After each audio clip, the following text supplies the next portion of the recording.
Madam President and managers, I just wanted to take a few minutes to give you an update on our operations and maintenance program. Just wanted to start with a little bit of an introduction or an overview of the O&M program. So operations and maintenance of projects and facilities is a statutory requirement of all watershed districts and is thus considered core critical. Regular O&M can extend the usable lifespan of a project, ensures that we get the return on investment of that project, and sustains and maintains those water quality goals.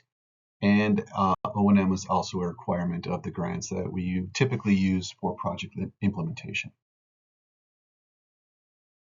This slide lists the projects that have been completed in the district in recent times, the last 10 years or so. Got about 20 different projects, and we'll see them again on a map here in the next slide. So here we have a visual representation of the project implemented in the last 10 years or so.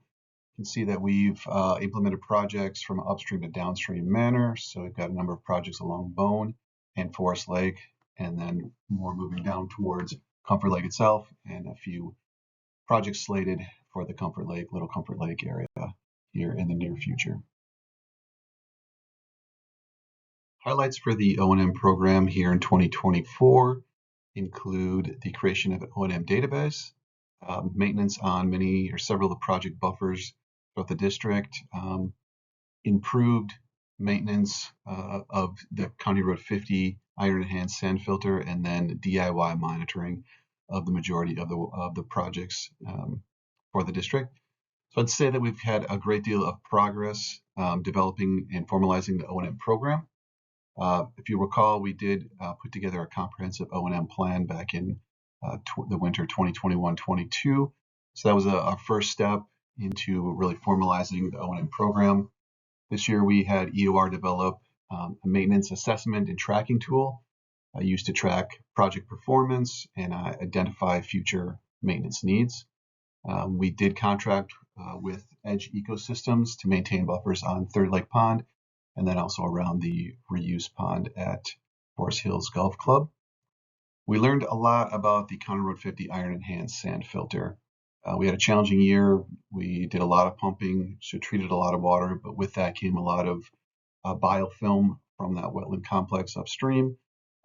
So we really had to be creative in order to remove that biofilm and ensure that we had proper infiltration for that iron enhanced sand filter.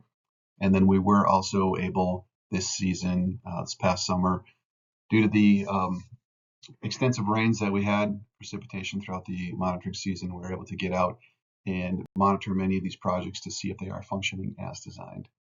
So a pretty good year here in 2024 as far as developing the O&M program and formalizing our actions. Here are just some screenshots of the O&M database or assessment tool. We've got a rapid assessment protocol here, or form to fill out. Go to each program, run through this checklist to identify if anything's changed or if any maintenance is needed. So a rapid assessment focusing on identifying maintenance needs. More screenshots of that database or rapid assessment tool. The nice thing about the tool is that we are able to add photo points to the app itself, and this will keep track of the photos, and we'll be able to see time series year after year of how the project is progressing or perhaps degrading. So that's a very good tool to keep us organized with our photo points.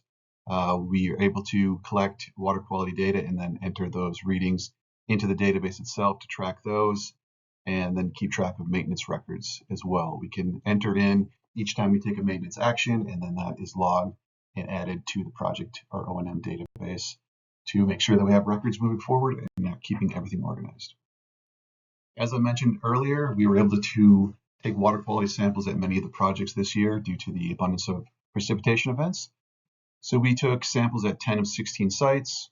6 of the projects did not have flow when we were out there monitoring, so we were not able to collect samples. And 5 of the 20-ish sites either just aren't you cannot measure them for water quality. They're either a fish barrier or an aerator or something like that we would not be monitoring for water quality improvements directly, at least. We again use the DIY colorimeter used to monitor only orthophosphate. So in most cases, we would take a sample of water prior to entering the BMP or project and then at the outflow of that project. And the majority of the samples that we did collect were within expected results. Two of the sites we got some kind of iffy readings on, and we'd like to make sure that we get additional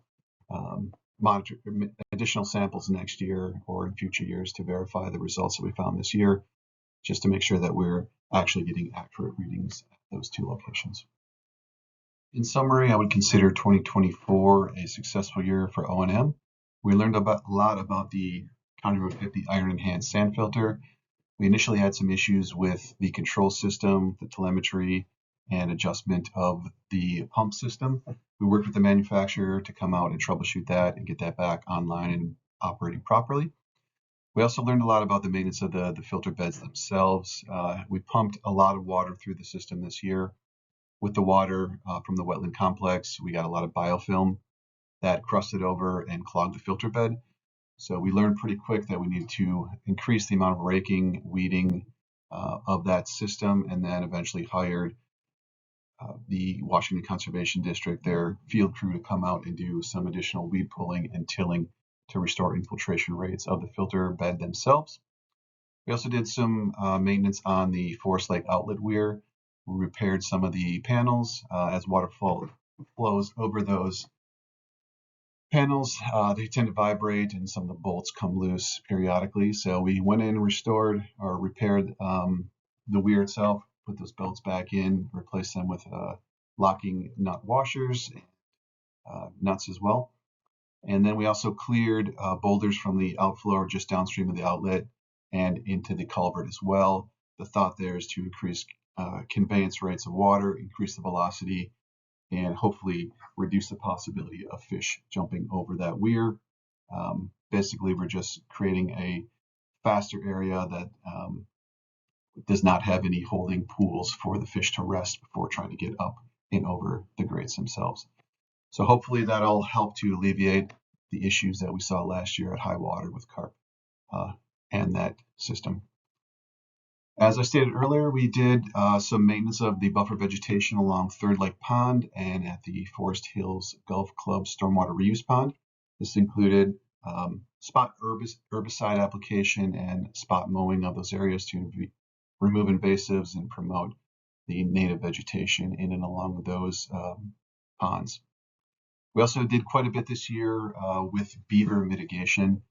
Two projects in particular, the Adele Wetland and Moody Lake Wetland. The Matson property there had some issues with beaver, so we were out there periodically removing debris and maintaining flow through those systems to ensure that we have appropriate water levels in each of those pond systems. We did get complaints from neighbors regarding, or the landowners, I should say, regarding the levels of water in those pond systems. So we got quite a bit done this year, but like any year, there's always more to be done.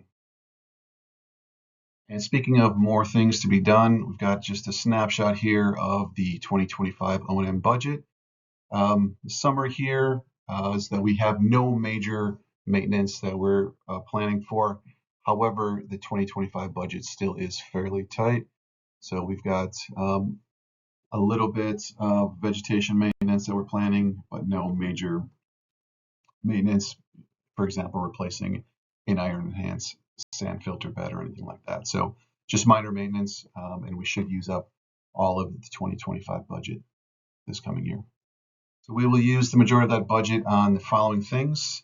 So again, some additional beaver mitigation at the Matson and Adele projects. We'd like to install a beaver deceiver at the Matson property and then find an alternative solution at Adele because the beaver are just moving back in and adding additional debris to the outlet there. The Forest Lake Weir, we've been talking about potentially doing a barrier upgrade. So I've been working with EOR and others to figure out what a good solution might be there. The Forest Hills Golf Course Stormwater Reuse project. There's a valve that might be in need of replacement. that would be the responsibility of Forest Hills Golf Club. EUR, Kyle Crawford has been working with them to bring them up to speed on that and help them figure out what they need to do for that valve. At the Highway 61 Sunrise River, there is a silt curtain that still is remaining on the field that we need to go and remove to ensure that we've got flow at the outlet of efficient flow at the outlet of that project. So just removing that silt curtain. For the Broadway Iron Hand Sand Filter, we hopefully be working with St. Anthony's Falls Research Group to do some testing on that filter bed to see if we need to replace that filter media. We have applied with the assistance of EUR, applied for a grant to do that monitoring.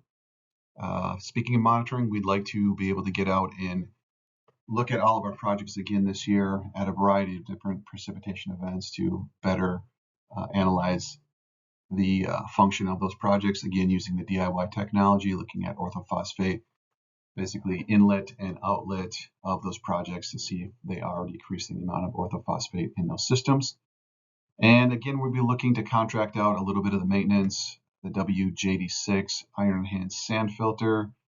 We are foreseeing that if we do have a lot of pumping, a lot of precipitation this year, that we may need monthly filter maintenance, as we might try to get a smaller contractor on retainer for that, as well as the Adele project to help remove that debris and figure out a new solution for that outlet. We could take some of those funds and buy some additional equipment, and staff could try to do much of that work. However, we run into the issue with storing that information and getting it to site and whatnot. So we're still working through that to see which would be more cost effective with the budget that we have at hand. With that, I'd just like to thank you all for viewing the presentation here, and I'd be happy to answer any questions at the board meeting on the 13th. Thank you.